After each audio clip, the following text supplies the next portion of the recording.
Let me just give you, a quick refresher of what we're doing here at Codex. So we're building a remote patient monitoring platform, a software solution as well as professionals on top of that. So we sell directly to healthcare providers or DMEs, durable medical equipment manufacturers, and they can use our platform to monitor patients remotely for any diseases. We connect over Bluetooth. We have native applications, connects over Bluetooth to various blood glucose meters, scales, blood pressure monitors. We also do cloud connections for like Dexcom and Freestyle Libre and other CGM devices.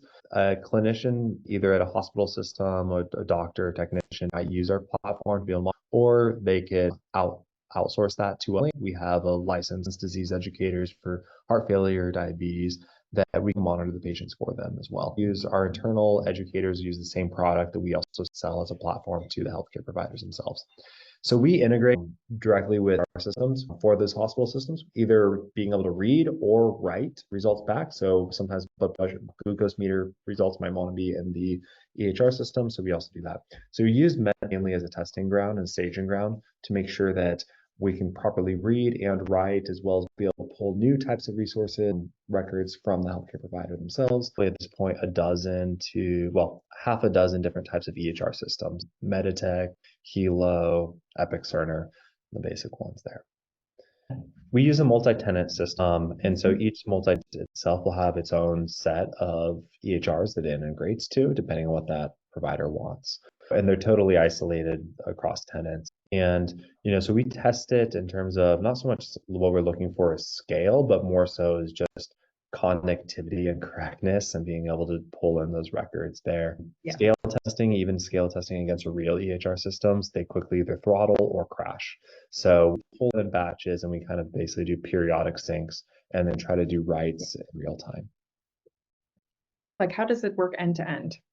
So our user open our application, patient, he select Medplum as healthcare provider, login, use the account, and after that we in background request the EHR system to grab some data for this user and update our own database with some information, get a refresh token, and daily basis we request some updates using this user by ID, for example, or using the cohort of patients for this who selected Medplum.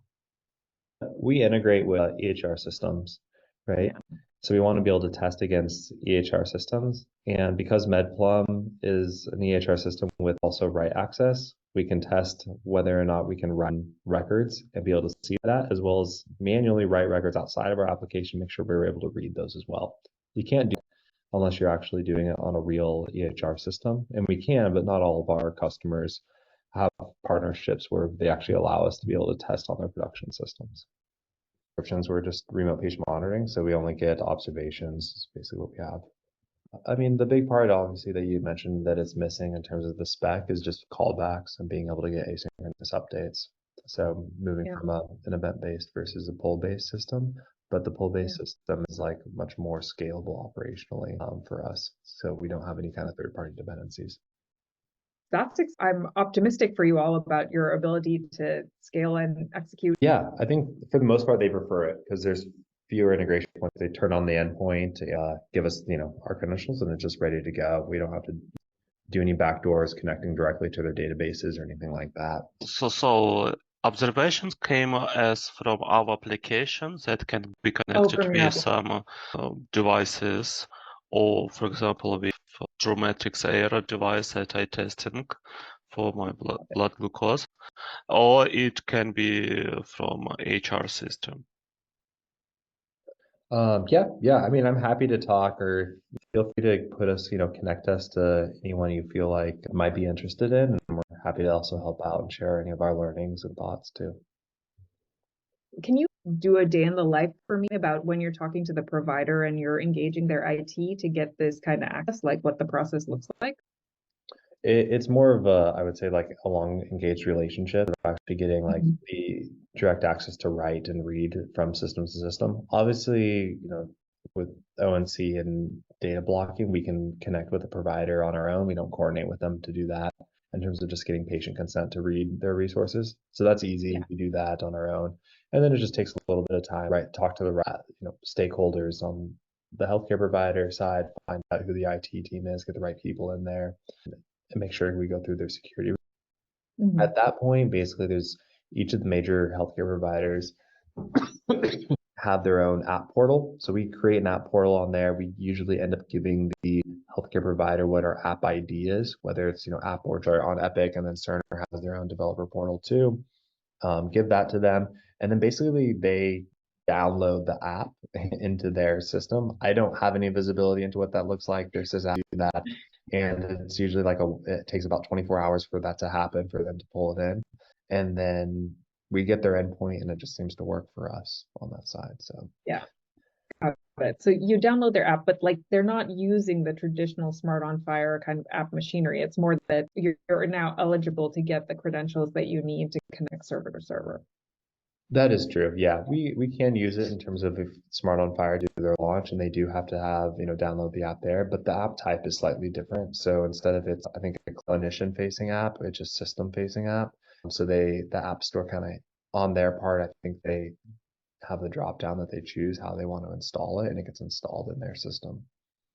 Seems great, and it's a lot more kind of scalable in terms of you can write your application once, and you don't have to Yeah, have that much custom footprint or like dedicated boxes or instances for each provider.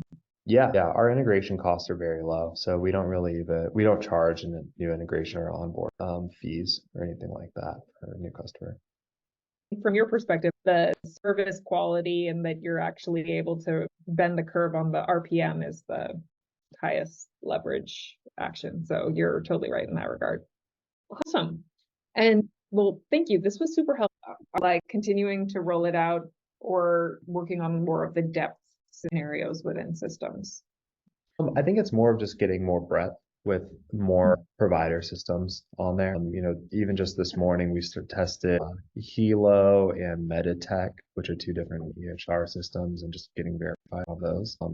Seems to work out of the box quite well, which is nice. And this is anyone with a G10, right? The G10 Fire implementation? I think so, yeah. Yep. Awesome. It's a great story.